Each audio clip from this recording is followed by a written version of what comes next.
channel.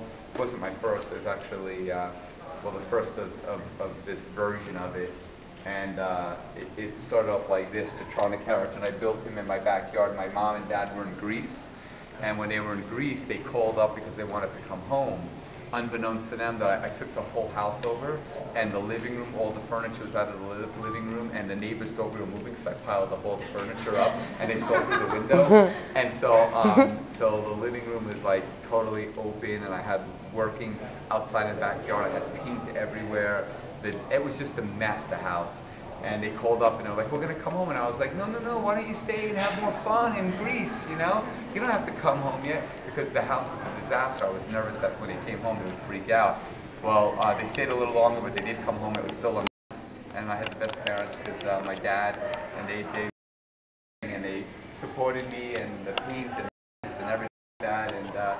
And eventually that character I built in my backyard, Tronic, with football pads and hockey pads and paintball equipment and laser pointers and air-conditioned duct, eventually turned into this.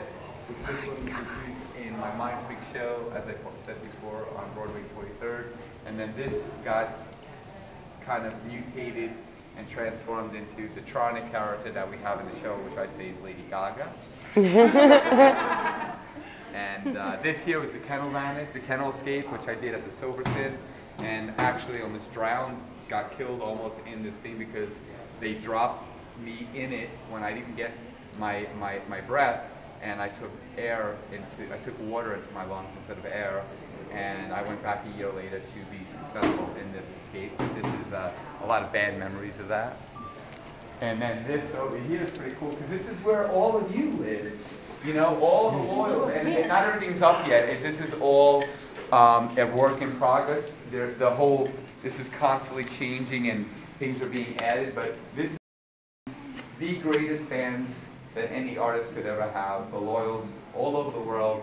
I get countless amounts of artwork, of things that are bought from me, of poems, of videos, DVDs, there's so many different stained glass, just so many different things that I said we should create an area to put all this stuff up to show people that we really appreciate the amazing gifts that I get bestowed, because they're not necessarily gifts that you buy, they're gifts that take one's time to create and to make.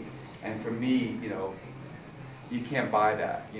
Love is something you can't buy. It's something that, when somebody goes and they spend that time to do something for you, it's better than buying a gift. It's amazing. And I so appreciate it. And I want to thank all the loyals worldwide for such amazing gifts that you give me. And I am the luckiest artist in the world because no one gets the stuff that I get. It's incredible. And it says right here, dedicated to all the loyals worldwide right up there.